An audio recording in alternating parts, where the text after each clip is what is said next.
All right, let's go to the National League. All right, here we go for seeding. National League. And honestly, this seems like it almost seems like pretty chalk to me. I feel like the American League is a little bit more, you could go in a few different directions. I feel like the National League could be pretty chalk. Atlanta for me, number one. The Dodgers, number two. I just think, like I said, we kind of detailed it before. I just think that Atlanta is so far high. They are just so far on the come up that I don't know. That is a lineup that is so deep. They've got 7 guys at least in that lineup that can kill you on any given night. It's just it's remarkable. And you brought up a really good point, and this even kind of further convinced me. Just imagine how good that rotation can be if they get something real out of Chris Sale. Like, just imagine what that rotation would look like if you had to go through a playoff series with Strider, Fried, Sale, and Morton. Like that's disgusting. It's disgusting. So I just think the Braves are a little bit ahead of the Dodgers. I love what the Dodgers are doing. You can't not love it. So Atlanta, LA, I will take the Cubs in the NL Central. I think as far as all of those teams are concerned, they're the most complete. I have the Cubs. Well, hey, no, I was never out on the Cubs. I'm just saying. But I think the Cardinals right now are just, like you said, the pitching really is a problem. Cincinnati is a team that really kind of had me thinking, but they're in the same sort of boat as the Orioles for me. The Orioles are a better team, but this is a team that's very similar in the fact that this is a team built on young kids that are entering into their second or third season. There could be a lot of regression there. But again, there could also be a lot of ascension. I mean, they're just one of those teams that I think is very up in the air. So give me Braves, Dodgers, Cubs 3. Give me the Phillies at number 4. I just think, like I said, as far as balance is concerned, they can pitch. This is going to be, again, one of the best offensive teams in the league, right? They've got some really big boppers in that lineup. I really think that they can really hit the crap out of the baseball. I love the Arizona Diamondbacks. They're number 5 for me. I think they're going to be riding on that World Series run that they made last year. And I think that even with their rotation definitely got better as far as Eduardo Rodriguez is concerned. I think they have some more consistency in that department. Rather than running out whoever the hell they would run out there after Brandon Pfaadt, they can run out with a legitimate veteran major league starting pitcher in Eddie Rodriguez. And then give me Dalton, you did it to me. The San Diego Padres at number 6. I'm taking them over the Giants. I agree with you. I think that them getting Dylan Cease makes that rotation that much better. This is a top of the lineup that I think could do a lot of damage. If Tatis is healthy and his head is on straight, he can do a lot of damage from the leadoff spot. What we've seen with the bat from Ha-Sung Kim, I think, is something that not much of us expected. He was such a defensive whiz, but the offense really came around last year. So I will take seeding-wise, Braves, Dodgers, Cubs, Phillies, Diamondbacks, Padres. Thoughts on that before I go to the playoffs? I'm glad to hear that you've come around a little bit on the Padres. Yep. I'm glad to hear that you don't have the Cardinals in your playoffs because I just don't think they're a playoff team. I just want to touch on one thing with the Padres because I think there's going to be one team that we have different. Other than that, we're mostly the same here. One comment on the Padres: that lineup is a bit deeper than it looks. Like that kid Jackson Merrill, the prospect who they called up, he's batting in the 9-hole for them right now. Yeah. I think I don't quote me on this. I haven't looked at the StatCast numbers. I think he hit more balls over 100 miles an hour exit velocity in those 2 games in Seoul than anybody else on either team. Like he was lining into some outs, but it was piss missiles every time that guy made contact. And it looks, he looks like the real deal. So, and I think Campusano is also a really underrated catcher. I think by the end of the season, we're going to be talking about him as like a top 5 or 6 catcher in the game. That lineup's deeper than people realize. The pitching is good enough, right? I think, it's not great, but the pitching's good enough. Like, I think that's a playoff team. So I'm glad to hear that we're in agreement there. Let's hear your playoffs, and then I'll jump into what I got in the NL. Yeah, so here we go. So playoffs for me, I will take the Cubs over San Diego.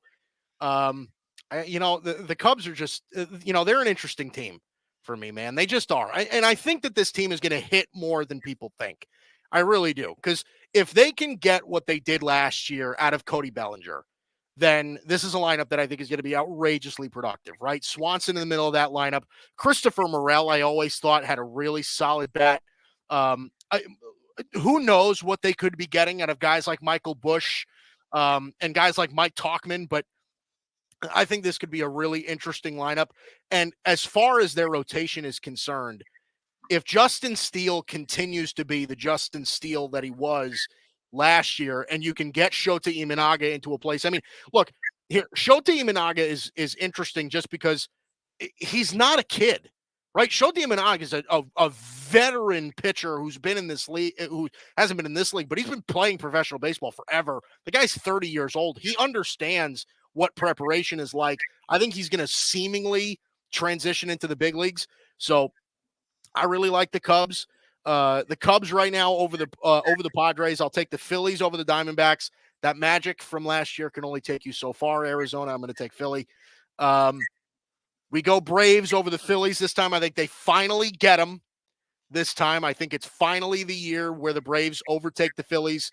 Look, I think the Dodgers are going to make very easy work out of Chicago. I like Chicago, but the Dodgers are going to absolutely slaughter them.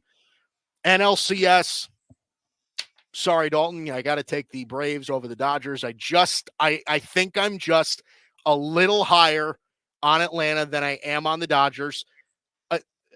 And truth be told, this is not a situation where I am like, you know what, the Braves are better, and that's where I'm sticking to it. No, this is to me very like, pick your poison, depending on the day, what you're going to be getting. So I'll take the Braves over the Dodgers. I still think that this is a deep series. Give me Braves over the Dodgers, 7 games in the NLCS. Yeah, I don't think it's crazy at all. No. To be honest, like I feel like you're saying this to me in a way where you're like, Dalton, don't bite my head off, but I think the Braves are better than the Dodgers. My honest response is like, yeah, man, like they very well might be. The Braves are really good. Yeah. Like I don't think there's anything crazy at all. Like hell, I could make an argument that the Braves are better than the Dodgers. I think you got I think you have two amazing teams at the top of the NL, and I mean, if you tell me that the Braves and Dodgers are starting a playoff series tomorrow, I'm probably making the Braves minus 130 or minus 140. I'm probably making them a small favorite in that series because of the playoff history, right? Because they're just a team I trust more in that environment. To that end, I want to walk you through everything I've got here. So I do have the Dodgers as the number 1 seed, just because I think the Dodgers, like I just think in the regular season they're a machine. Like I think they legitimately could be over 110 wins this year potentially. I think there's just a lot there for that team to just mow in the regular season. I have the Braves as the number 2 seed. It was going to be one way or the other between those two. I too have the Cubs winning the NL Central, giving them the number 3 seed. The Phillies I also have as the number 1 wild card. I think the Phillies are a team that, like, if they were in the Central, they'd be the prohibitive favorite to win it. I think the Phillies are the clear third best team in the NL. That's really a complete ball club that probably doesn't quite get the credit. I've got the Padres as the second wild card. I just think San Diego's got another really solid roster. Yeah, they're maybe not one of the like elite teams in the league, but there's a lot there to be excited about. Sure. And I think the Padres are right there. And give me the Giants stealing that third wild card spot. And a lot of it is just because I knew you were going to pick Arizona. And I think Arizona's interesting, but I think Arizona for me is a team that in general I want to be selling stock in. Just because of the fact that they just played in the World Series. I don't think there's a ton of separation between any of those 3 teams in the NL West. And we've beaten that topic to death. To me, give me the Giants. I think Blake Snell in that ballpark is a huge addition for them. Logan Webb's going to do what he does, right? He's not like a bona fide ace, but he'll go out there and give you a 3.6 ERA. He'll go, 14-7. Like he's going to be easy innings for him, right? A solid 1-2 at the top of the rotation. You might see a couple of their younger guys start to come into their own. I think there's some reason to be excited for the Giants. I think Solaire's a huge offensive addition for them, although I don't know why he would put his bat in that ballpark. That just bums me out. Matt Chapman's a nice ad. I mean, seriously, Jorge Soler, the last 2 years, you want to go play in that cavern down in Miami, and now you're going to go play in like dead ball San Francisco. Like, dude, go sign somewhere where you can hit some dingers, man. Like, I don't know. And he's going to be hitting in a prime spot in that lineup too. He's going to be hitting it right in the middle of that order. I mean, it's a great. I'm sure San Francisco, it's a great signing. I think Jorge Soler, he's a guy I really wanted the Dodgers to go after. I'm a big fan of Jorge Soler. I just think the guy just fucking mashes. He's fun to watch. Yeah. But yeah, give me the Giants to take that last wild card spot. You could argue that could be the Diamondbacks. I wouldn't tell you were wrong. You could even make an argument that the Reds are potentially able to make that run at it. I don't think that's absurd either. So well, I think in the wild card round, I do have the Cubs over the Giants. Giants having to go into Wrigley. I think it's an interesting series, but the way the Cubs can hit lefties a little bit, I think they can get to Snell, push his pitch count, cause problems for him. I like Steele a little bit over Webb anyway. And I think the Cubs are a little bit more of a complete team than the Giants right now, especially at home. Give me Philly over San Diego. Again, just a slight step up in class for San Diego. They're going on the road to Philly. Tough place to play. NLDS, I'm taking the Phillies over the Dodgers. I hate to do it, but Dave Roberts is still our manager last I checked. And as long as Dave Roberts is our manager, I go into immediate assumption of my upcoming demise mode come October. So give me Philly over LA. Give me Atlanta over the Cubs. I don't think the Cubs win a game in that series. No offense to the Cubs. They're just not at that tier yet. And then I like Atlanta over Philly in the NLCS. I think Atlanta, like I said, is the Dodgers minus the stink, as I'll call it. So I got Braves Twins in my World Series. Unfortunately, I think that's where the Cinderella run ends for the Twins, and I think the Braves win it all. Yeah. Listen, you and I are right here in lockstep. I think the Braves. Listen, I had the Yankees in the World Series. I'll take the Braves over the Yankees. 6 games for the Braves to get that job done. And it might even happen in 5. I think the Braves really could be that good.